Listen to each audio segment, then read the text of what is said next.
Welcome to the Bodhi Lotus Radio Show. My name is Chris Tinney. I'm here with the Yogi Zen Dude. And in the studio tonight, we have a very special guest with you that we'll get to in just a minute, Dr. Gerald Epling. Do plants have emotions, Greg?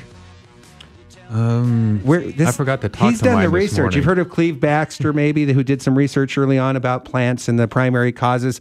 He has done separate research from that as a... Well, you know what? I'm going to tell you in just a minute. Let's get to the news first. My mic came unplugged. That's the joy of doing live radio, is your headset comes unplugged. So I'm going to forget that my headset doesn't work, and we're going to fly. Welcome to the Bodhi Lotus Show. As always, this is your hour to get a boost during the week, trying to prove there's a place on talk radio for positive and uplifting conversation. And I am excited to be here today because we have a really great show with you. A couple of things in the news real quick before we clear our plate here to get into our conversation here. You're not going to want to miss it. Our guest has been on AM Coast to Coast. He's a renowned researcher around plants. Greg and I, being vegan, had a lot of people that posted today. I hope you don't say that plants have feelings, because as vegetarians, they don't want to feel like they're hurting the plants. I said, well, a lot of you make assumptions, but how do you know I'm not a vegan or a vegetarian simply because I hate plants, not because I love animals? That could be the case. I know when I'm doing the green smoothie and juicing videos, I don't record while I'm doing the blender because I don't want them to hear the plants screaming. So, unless it's those Monsanto plants. Let's Hey, big shout out to everybody that showed up around the country today to do the Monsanto March. That is awesome. I was talking to some people today, and they were asking me, well, what does it matter? There are countries that have banned genetically modified food because of research they've done and the things that it causes and the health hazards that they feel that it causes. I used to tell people, well, I just think it's weird to have a pigskin tomato. Remember we talked about that last week, the gentleman that his daughter had a rare disease and she couldn't have animal protein, and they were going to take his kids away. And when they tested everything in the house, they finally found out the tomatoes had been genetically engineered to have the skin of a pig, or be more like a pig. I mean, it wasn't wrinkled. It wasn't like a pork rind around the tomato. But I wonder what they do to broccoli or I don't zucchinis. know. I don't know. So big march. Also, just for those of you that are following along, because we do on the Monsanto thing, they have posted another biggest loss in history of their company. Yay! Yay! $913 million loss for Monsanto. Keep it up, guys. Let's hear a toilet flushing. There we go. As they go down the drain. So we had to do a shout out to those. For those of you that are new, thank you for tuning in. And for those of you that share our show on Facebook and social media and listen online, there's actually about 10 times more people that listen to the recorded version of the show. So we want to thank you for taking the time, and know that when you listen to shows like this, you're helping us show our sponsors and others that there is a place for positive, uplifting conversation. When we're not slamming Monsanto, we're pretty positive. So if you want to join the conversation all week long, 24/7, you can join us online in our online community, the Bodhi Lotus community. That's bodhilotus.org. Bodhi, like the Bodhi tree, BODHI, and Lotus, like the lotus flower, LOTUS.org, bodhilotus.org. Greg, you've put some more things about your garden up there and your sound healings. Yeah, more garden photos and more photos and video about the sunflower meditation room. Did another sound healing for the organic garden this morning too, and that video is up on yogizendu.com. All right. Well, we're going to... So I was doing some sound healing for the plants this morning. That's awesome, Greg. Well, I'll tell you what, guys, we're going to skip our usual newscast because we're really honored to have a doctor of cognition and neuroscience, Gerald Epling, and he's going to talk about biocommunication. And what this is, it measures and records the energy responses that plants have in various conditions and in response to other life forms. So if you've wondered, I had a plant that I really think loved me. I really do. Yeah. But you know what? I had to grow. I wasn't ready for that kind of relationship yet. So that philodendron died, but it did love me. I had some vegans and vegetarians on our website today and on Facebook ask, oh my gosh, please don't tell me that they feel. So you're not going to want to miss it, because after this break, we're going to talk to him. And he explains that he doesn't know why it happens, but he does have evidence that it's happening on the quantum level. And according to his research, plants have been shown to respond to people as well, and have positive and negative feelings towards people. So, some people say your dog can tell if somebody's a good person or not. We're all one. Maybe those plants can tell too. Yeah. So right after this break, we're going to talk to Dr. Gerald Epling, author of Treasure of the Mind, and he's going to share with us more about how not only we can have a better relationship with the world around us, including plants, but a little bit about the memories you have and how you might be able to improve those as well. So stay tuned. This is the Bodhi Lotus Show on KDWN, 50,000 watts of power, broadcasting from Las Vegas, Nevada. We'll be right back after this break. Nothing you can do that can't be done. Nothing you can sing that can't be sung.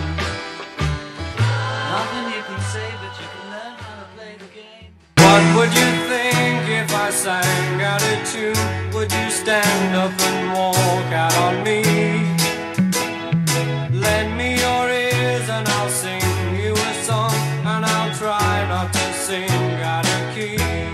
Oh, I get by with a Welcome back to the Bodhi Lotus Radio Show on KDWN 720 AM Las Vegas.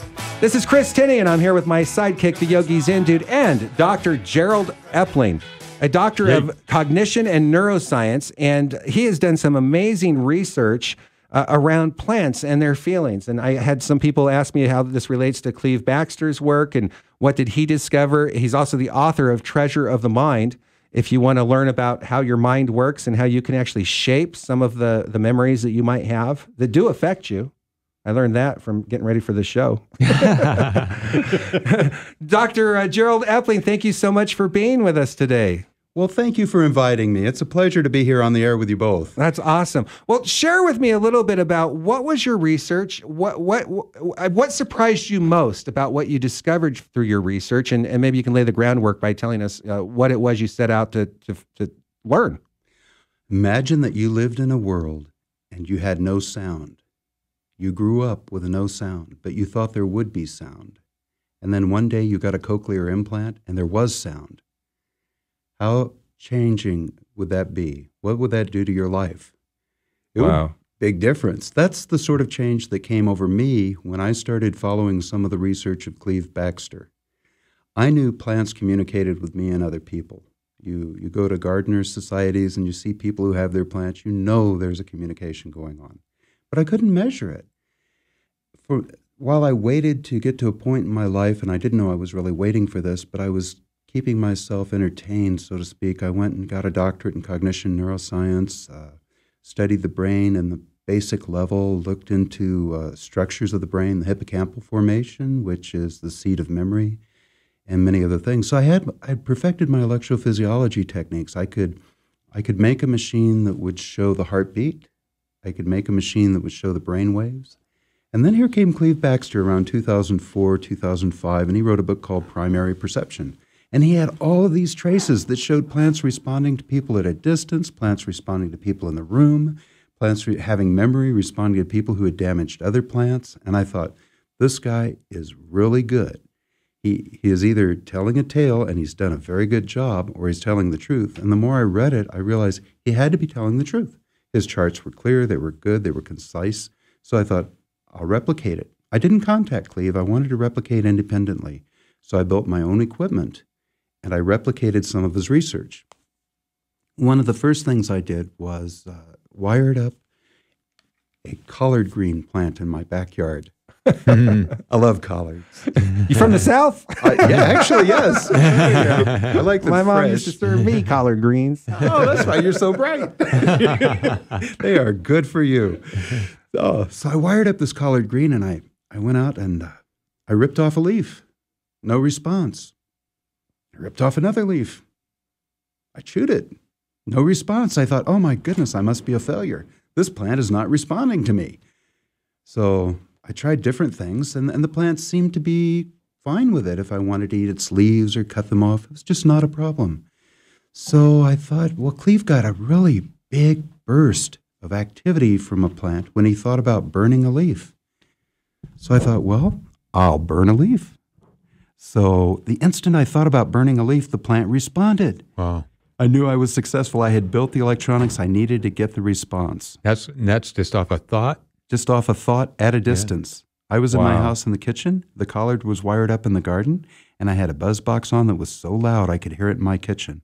Wow, that is amazing. I used to have a little house outside Yosemite, and I'm vegan, and deer used to come up to my back door all the time. Yes. And people used to be amazed that these deer and raccoon, everything, all these animals be hanging out of my house. And people would be amazed at that. And the only thing I could figure out is I would tell them that deer must be, and it's not like, it doesn't have to be metaphysical. I mean, they have a sense of smell. Maybe they sense the smell of meat in your stomach, and they know I don't have that. But it was really amazing to me that they could sense There you go. whether there was a fear or anything. So it's kind of, it doesn't surprise me that they would be able to tell. So what did you do from there when you discovered that they could tell your thoughts? I mean, that's even a little more scary than direct contact. Well, first off, I felt bad about thinking about burning the plant. Obviously, I sent it into a trauma. So I stopped doing that, and I worked more with plants, and I found they were just fine if I would go ahead and eat a leaf or two, maybe dig them up and eat the roots. It was no problem. It was as if they this knew. is good for our vegan and vegetarian friends out there, because they've been emailing us all day. Oh, are we hurting? So actually, this is their purpose in life, and they appreciate it. They realize if you're their using them for the purpose. right purpose. That's what I've right. always felt. That's right. I bet if you drove up to the Monsanto parking lot with a bunch of plants, they'd really freak out.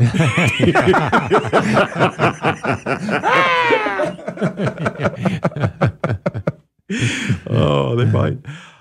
So where did you go from there, Gerald, once you discovered that? Well, then I wanted to do a lot more work, but I was living in Frisco, Texas at the time, and there was a drought going on. I wanted to go outside and maybe do a controlled burn and see how the plants responded to that, but that would not be something I could do. Drought, fire, doesn't go together.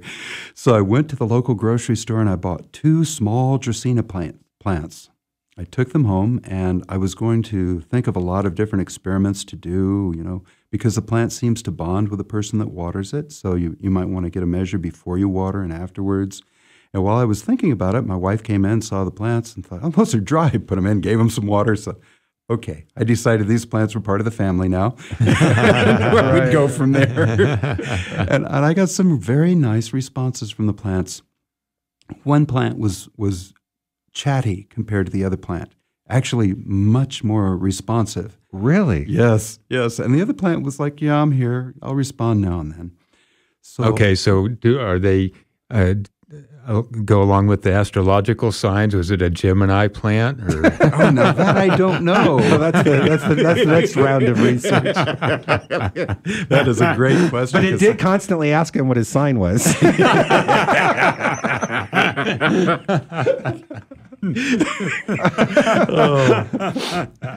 So one of the first things I did was I looked at watering the plant and getting a response. So Cleve Baxter originally watered a Dracaena and he got a beautiful response. But then he didn't get the response to watering a second or third time, and he more or less set that aside and went on to other things.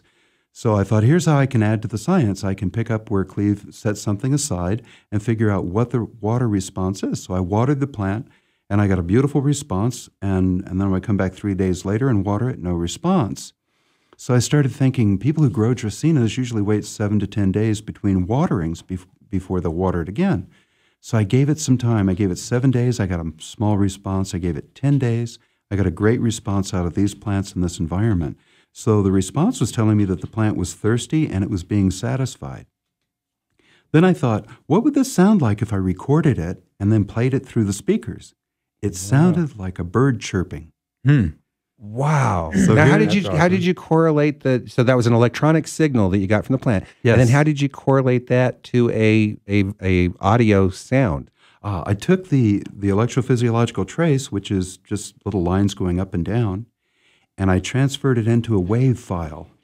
And with a wave file, I was able to go ahead and play it on the computer, and I could play it forward and backwards and just enjoy it. So I played it forward, and I thought, it looks kind of interesting. I wonder what it'll sound like. You never know. And it sounded just like the birds that were out in my front yard that would chirp when they would come and eat the little seeds off of the pansies. Wow. And it was near those. Yeah. So maybe there's this thing where the plants and the birds are all communicating. Well, that's what I wish we had 3 hours to talk to you today, because this is really amazing stuff.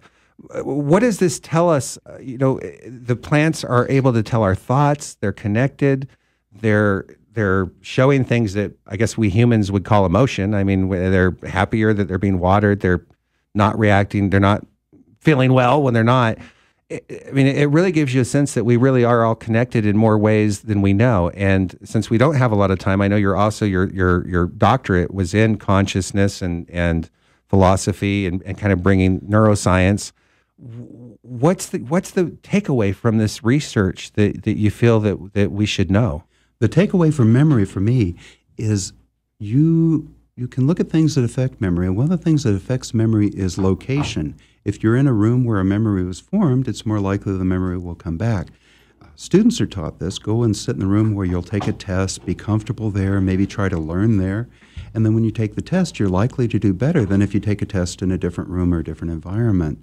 There's something in the environment, perhaps in the wood, the walls, everything that resonates with life in you and life in the world and life in the plants. And that's the takeaway, that you have items that people learn, and then you have relationships. And at some point, the relationships themselves become a structure. They become a thing. So it's not so much the energy. The energy comes and goes. So you're really creating a whole ecosystem around yourself, whether you know it or not. You've created a whole ecosystem that makes you predisposed to wake up and feel one way or another based on what you've created around you. Exactly. You are. And when you get in alignment with God's will for your life and the resources, my religious orientation is Christianity, so I look towards Jesus Christ and the Bible to find that path to God. But I find when I align with the teachings of Jesus, then I feel better, and the plants and I seem to communicate better, and it makes sense because it's creation. Wow. That's Following amazing. the natural cycle.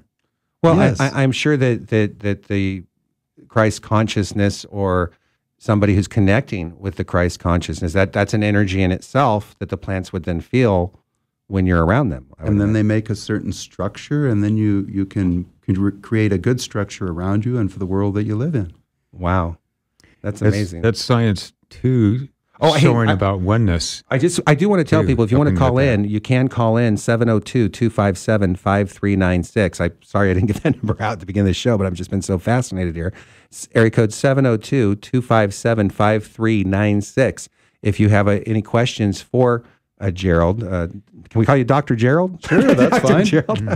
I am just really fascinated by this and the fact that we're all connected. So, and I know your website, bioexperience.com. Yes. If people want to learn more about this, and hopefully there's a newsletter sign up there, you can keep abreast of the new research that he's doing and how you've taken this out in the world to help companies take this connectedness into account in the way they do business and create their products. And that's a whole nother show on how you've done that. Well, in the second half of the hour, we'll talk about one of those companies that you're helping right now, just as an example for people. Let me ask you this. You have also pioneered some work having to do with people's memories and how they perceive their life. So it makes sense then, if our thoughts are creating these emotions or reactions in plants on this very subtle level that takes all this professional equipment to measure, we're probably having some kind of effect on ourselves with these same thoughts. And so to me, what's fascinating about this research about plants is that it really translates into some learning that we might be able to get from you now on how our own thoughts shape our own lives and our memories and our happiness. Absolutely. There was a time prior to roughly 1998 when people thought that humans, adult humans, do not grow new brain cells. You may have been told that. Were you ever told that? Yeah. Yeah, it's not true. It's not true. Wow. The animal research from 1977 clearly showed... This is not your brain on a... No. They were lying! No, just kidding. They were kidding. Well, science has this attitude. If they didn't see it, then it didn't happen. I'm sorry. Go That's ahead. all right. That commercial came to mind. I like the kayak. But people really act. are literally frying their brains out there, but it's with negative thoughts. Yeah. You can. Exactly. Stress can damage the brain and make the brain smaller. Wow. And learning can make the brain larger, even for an adult. If you go and try to learn new spatial things, like if you were a taxi cab driver in London and you had to learn how to drive around the roads and get the shortest route, your brain would likely grow larger while you went through the course of learning. Wow. Isn't that neat? So your brain can That get is bigger. really neat. Yeah, that is really well. So what did you appreciate most about doing this research? I know you've worked with the University of Texas, you've worked with some government lots of different agencies. What's your, and I know that they appreciated what you shared with them, but what's your biggest appreciation of being blessed enough to do this work and learn this new science? I think for me personally, it was the fact that there is a communication, there is this, like when a dog, I walked into a restaurant today, and as I walked in, a little dog came out from under the table. He wanted pets, and I knew that communication was there, but it's nice to be able to validate it with equipment. I can hook up zinnias or sunflowers with my equipment and see when they respond to admiration. Like if I had some zinnias I was growing, I had them all wired up, and I was looking at them. Bees would come and pollinate the flowers, and I'd get a big response, and I thought, this is beautiful. And then they started responding to my thought, and it was an interesting circle. So I like that. I like that a lot. Wow. Well, we have a caller from Whidbey Island, Washington, who I happen to know is a master formulator with essential oils. So this should be an interesting call. Jana Zabo, welcome to the Bodhi Lotus Show. You're on the air with Dr. Gerald Epling. Hi. Hi, all. I'm really excited that I tuned in at the right time to. What's your name, so I can call you by your name? Dr. Epling. Dr. Epling. I just want to hey Chris, hi Greg, and Yogi Zendu and Dr. Epling. I have 2 years of acutonics studies under my belt, and I'm a sound healing practitioner using tuning forks. And I started using them on my plants. I was following some of Cleve Baxter's workings, and I was so floored by that, and I really didn't have anybody to talk to about it. But I'm talking to you now, and I'm saying that when I have really large plants inside because I have skylights and vaulted ceilings and stuff, and I actually need to hear from you that my experience of using these over-the-body tuning forks with my plants, I actually felt the communication back and forth. Am I crazy, or did it really happen? That's interesting, Dr. Epling. Can people, have you done, well, obviously you mentioned that you felt it. I felt it. So if you're crazy, he's crazy. Yeah, I guess we're in the same boat. Tell me about your tuning forks. Are they above 100 hertz? Yes, and I have about 10 different sets. I have sets that are about 3 octaves. So 2 sets are on the body tools, and then one of the sets that resemble the other 2 are the highest octave, which you use over the body on the client or the patient. So I've using those different combinations, like my Venus tool with my Chiron tool, which are both very the Wounded Healer and Venus really love vibrational. And what octaves are those? Are those at Jana? I'm gonna have to. If you send me your, if I can get your email, I can actually give you that information because I studied under in the Kairos Institute, and I have so many forks that I'd have to just look that up and send you that information, but I'd be glad to. Well, we're getting ready to go up against a break, so Jana, thank you so much for calling in. Dr. Epling, maybe you can share a little bit about people that work with the tuning forks and do healings and talk a little bit about how that might or might not work. Well, I think the most interesting information that we can get on that comes out of South Korea most recently, where a person has taken some rice plants, actually a scientist and other scientists, grown them in very controlled environments. When they gave them sound waves 50 hertz and below, they didn't bloom. 110 hertz and above, they bloomed, flowered, and prospered.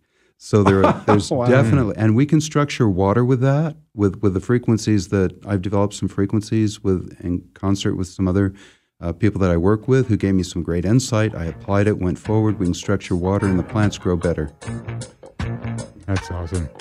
Well, we are going to be back after this break. This is really exciting for me to have Dr. Gerald Epling on the phone. If you want to call in, 257-5396, that's area code 702. This is the Bodhi Lotus Show on KDWN 720 AM, and we will continue with our interview with Dr. Gerald Epling after this break. You can get more about his work and what he's doing at bioexperience.com.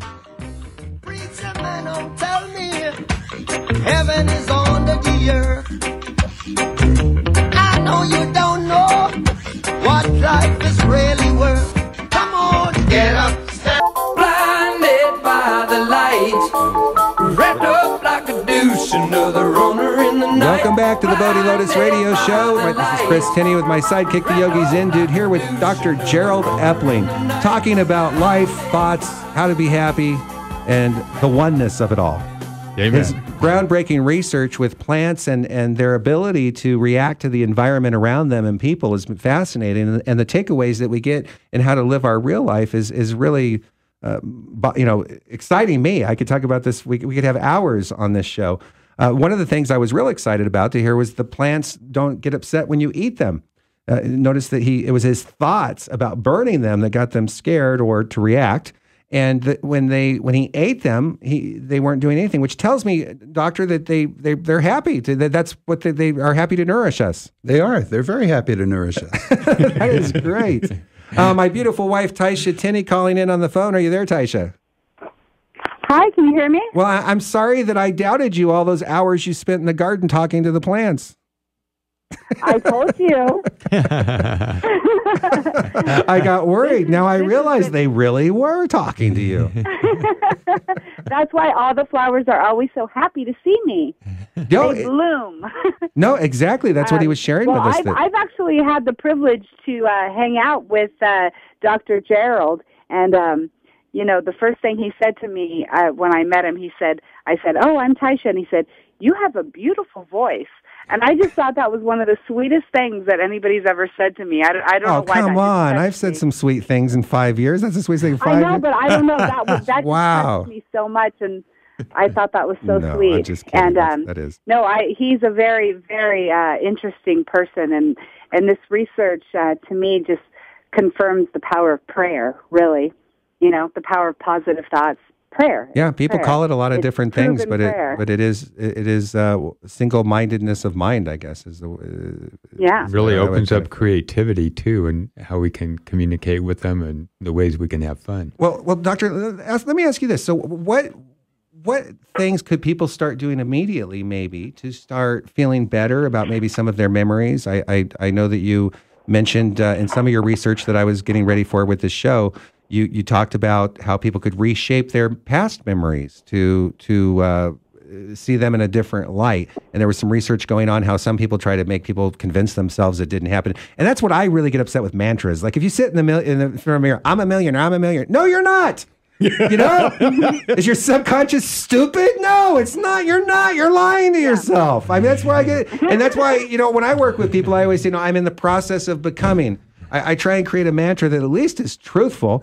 Maybe you can share with us how people might, what kind of process they might use to feel better about their thoughts. I think lying to yourself is probably not a good way to go because the subconscious will figure it out. So you're not a big fan of the mantras? I got doctor's proof. There we go. There are some people who have traumatic memories, and the traumatic memories, if they're able to go back and revisit them and just observe them, and observe them without reacting. Just observe it as events that are going down. That's a great thing to be able to do. Now, I'm going to add some caveats here. You don't just lay in bed and think, I'll do this. That's probably not the best way to do it. And you don't want to do it when you're really tired because a memory can be much more powerful to you when you're tired or worn down than when you're not tired. And if you've got a traumatic memory, you want to be on top of it. You don't want to be under it.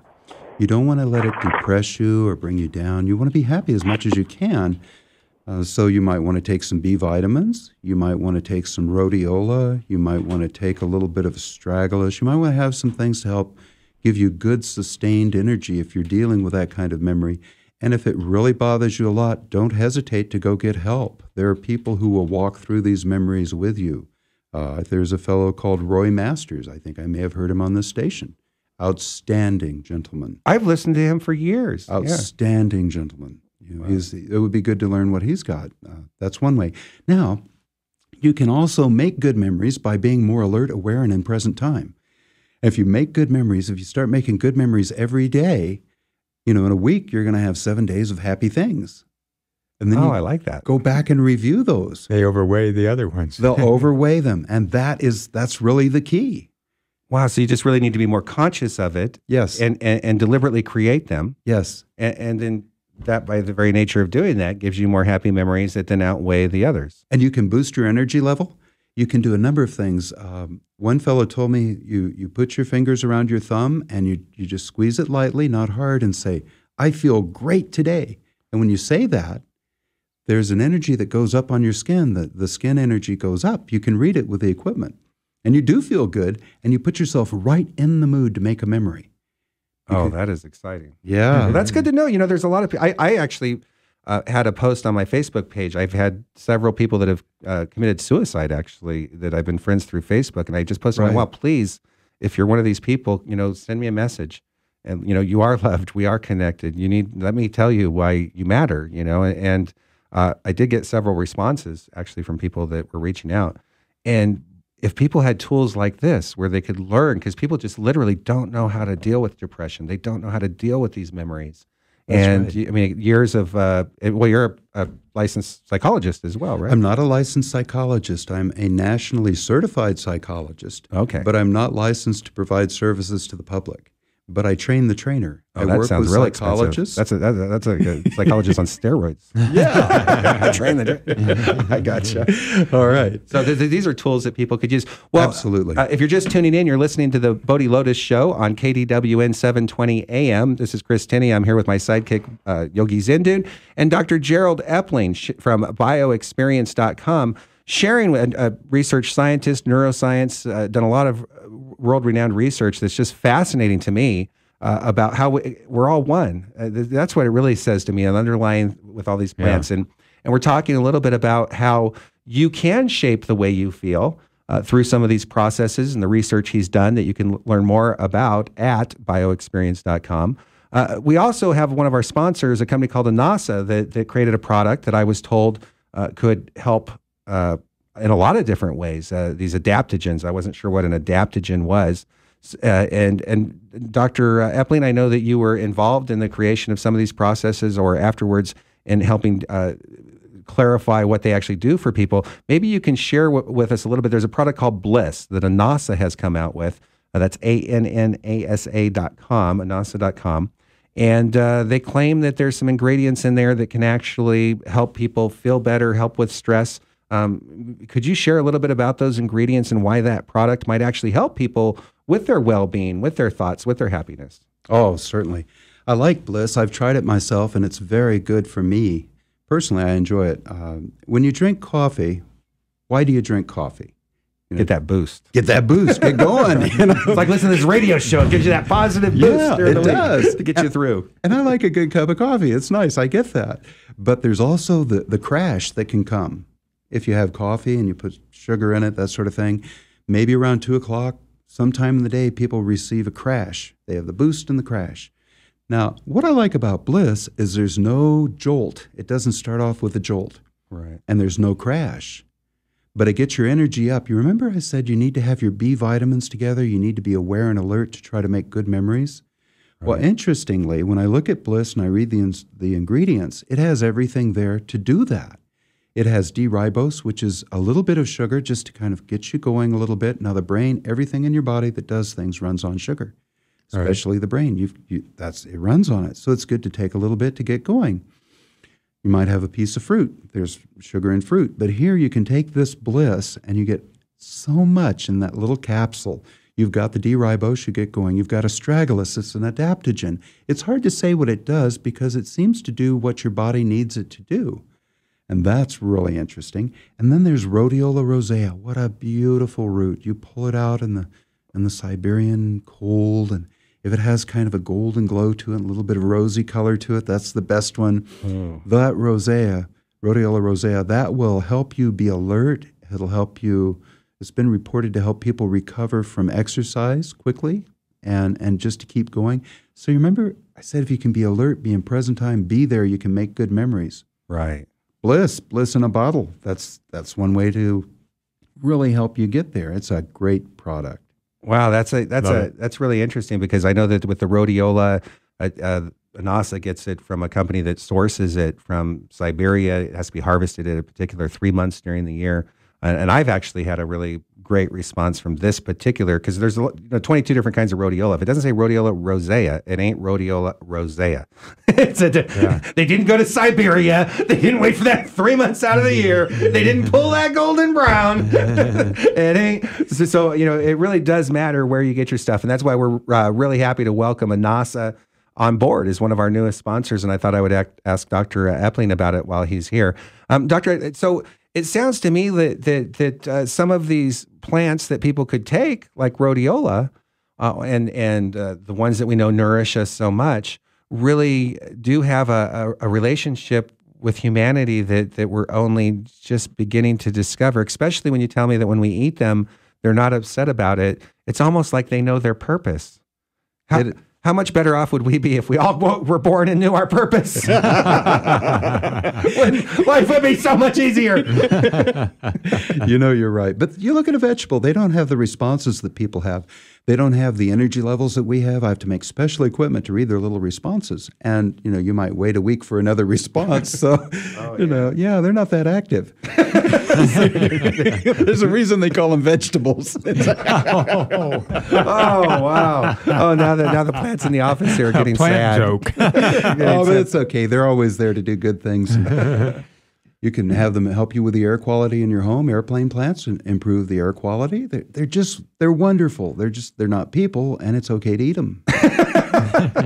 So if a person's listening to this show and they, haven't been to your website yet, bioexperience.com, what would the things that people could do right now to start making their environment a little better, or to start feeling better about some of their memories? Maybe you could share a couple of tools that people might implement in their life and have some takeaways from the show. Sure. If you have a Kindle, you can go to bioexperience.com and get the link to the Kindle download and get a program that will help you sleep. Delta, there's a Delta program. Restful Delta has a little puppy dog on the front, and it helps you rest. Rest is so important. The number one neurological problem in North America and Europe today is sleep disorder. People are not sleeping well. So that's the number one neurological disorder. Now, stress is good, but then stress can be bad. How much stress is good? That's always an interesting line to draw. If they can walk 30 minutes a day, 5 to 7 days a week, it's good. And you don't have to walk 30 minutes all at the same time. You can walk 10 minutes. It doesn't have to be jogging or power walking, just walking, huh? The dosage is time walking. Oh. And that makes a huge difference, because if you exercise, then from your sinews, you'll start putting out some primitive cells that may eventually go on and make stem cells if you need them and help repair the body.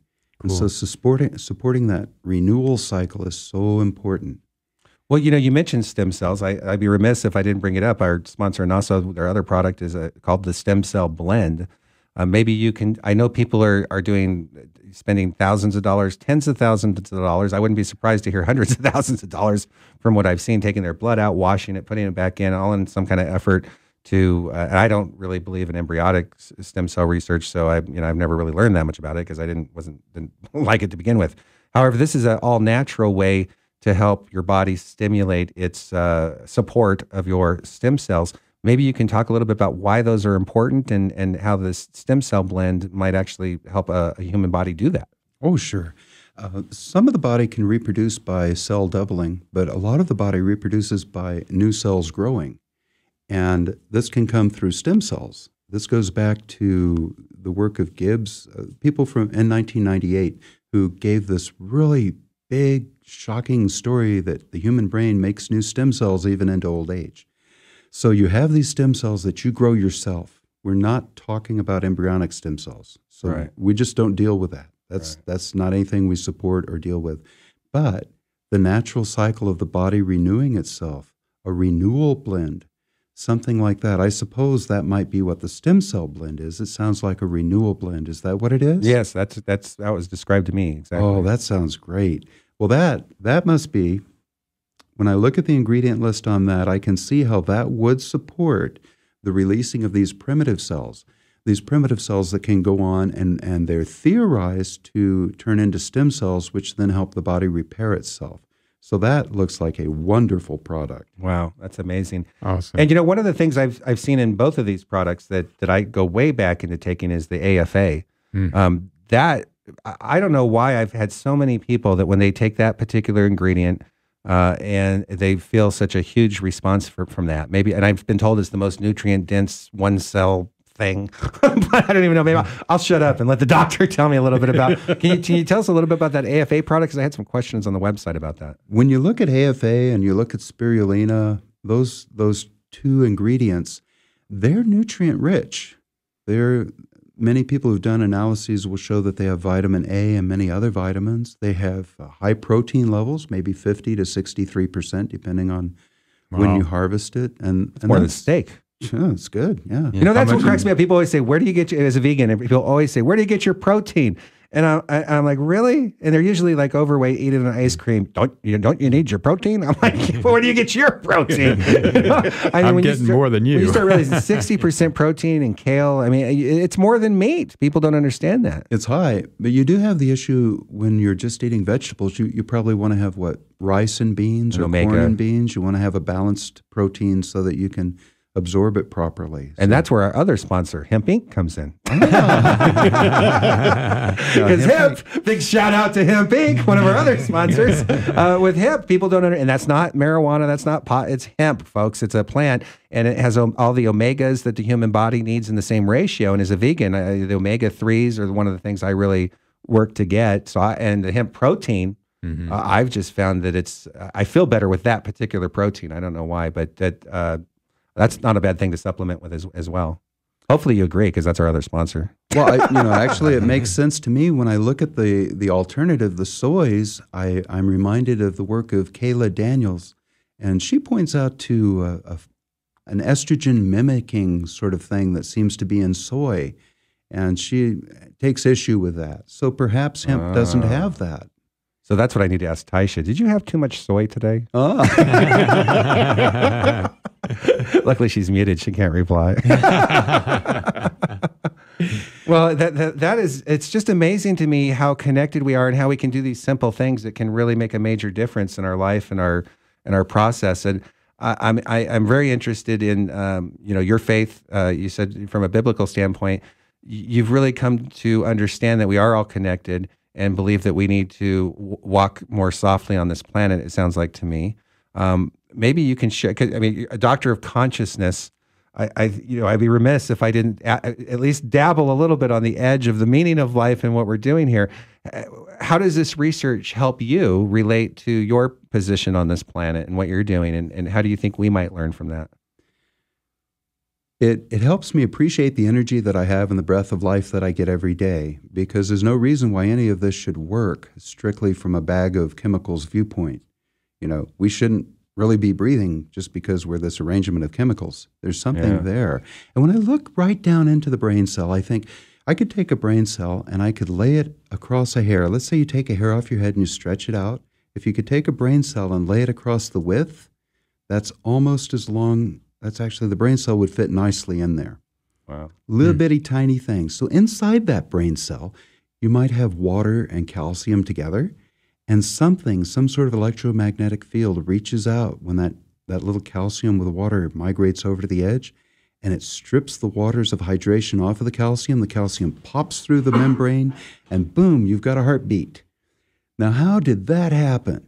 Wow. But I know that the first thing I can see in the strange science that I'm studying is an electrical response.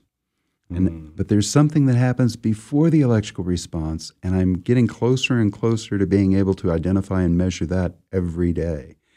Wow, that sounds exciting. It is. It is. So what kinds of things might, you mentioned the octaves on the tuning forks from Jana who called in. You've mentioned the plants that could feel not only audio, but your own thoughts. Right. And so have you done research into how sounds might affect different products or items or even people's well-being? Well, I have. I did a research study several years ago with water. I took some distilled water. It was commercially available at a local grocery store. I made 3 or 4 samples, and one sample was my standard. I didn't alter it, so that was my standard.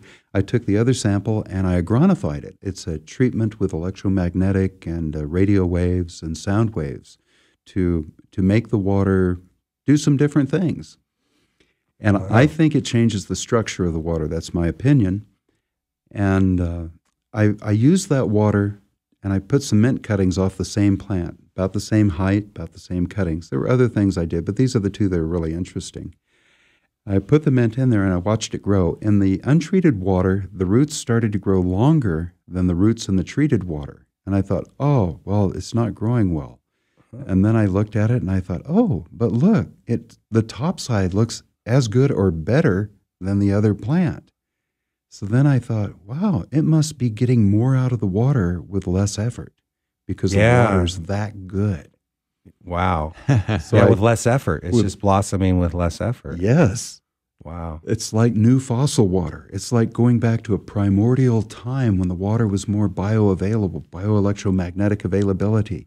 That's what I saw enhanced.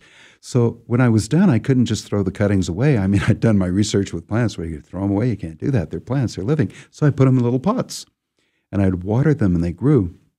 The untreated plant looked like a regular mint plant. It was somewhat awkward in some of its appearance. It was uneven in growth, normal mint. The one that had been grown in the agronified water was very symmetrical. It was beautiful, and it grew nicely. It did not grow as fast or as tall as some of the other plants because, and I think that may be the same reason why a steelhead trout is smaller than a salmon. They're essentially the same fish, but one goes to the ocean and one stays behind. Right. I kind of manipulated some water with microwaves and then treated it and gronified it and put plants in that, and that plant grew taller and stronger. It would be like the salmon going to the sea. Right. Wow, that is exciting. And what's the future of this research then? What are some of the things you hope to discover in the future with this research? Are you now out helping people to discover these truths that they can learn about how to improve their thoughts and their memories and their relationships with the world and the energy around us with plants and everything? I am. I'm still doing one-to-one work and working with companies that make nutraceuticals, as you know, helping them. That's how we met you through NASA, was one of the companies that had you help them with their product. Yes. So I try to provide consulting to people and to organizations because I want the energy level to come up. I want good energy level. I want this bliss out there in every cupboard in America. Right. Because if people have it, sure, you can still have your coffee, but you don't have to have as much, and you can take this, and you don't get the push up and the crash. It's a wonderful product. When we get there, then I have a book that I'm working on that I want to release that will help people see some of the things that they can do to improve their lives through better memories. And Treasures of the Mind, that book was about how people could shape their past memories as well, correct? It was partially about that. I took on the whole of psychology and science, mind control, communist techniques for ruining people's minds, and dealt with what it looked like so that people could see it coming. Because if you don't see these things coming, you can be tied up in it and then be brainwashed and not know how you got there. So that was an identification book. The next one is what to do instead of that. That is awesome. Well, wow. What a short hour this has been. Yes. Thank you so much, Dr. Gerald Epling of bioexperience.com for being with us tonight on our radio show. We truly appreciate it. Everybody who's listening, I encourage you to go to bioexperience.com. These are fascinating research and information that he's putting out there through his website and his newsletter and his interviews on shows like this and AM Coast to Coast that he's been on in the past. So thank you so much. My pleasure. Thank you. And Greg, I know that at bodhilotus.org you have some new posts over there. That's BODHI, like the Bodhi tree, Lotus, LOTUS, like the lotusflower.org. And we want to be your friend. Don't forget us on Facebook. This is just 1 hour a week. We're still having a good time learning and growing together online all the time, not only at bodhilotus.org, but on Facebook. And make sure you friend us because we want to be your friend, not in a creepy kind of way, in a good kind of way. So that's Chris and Taisha, facebook.com/Chris and Taisha, or the Yuggies Indian. Thank you for joining us on KDWN 720 AM, Las Vegas, Nevada. 50,000 watts of power, giving you a boost during that on the week to get you through the rest of the week. And don't forget to ask yourself, who can you help today? Namaste.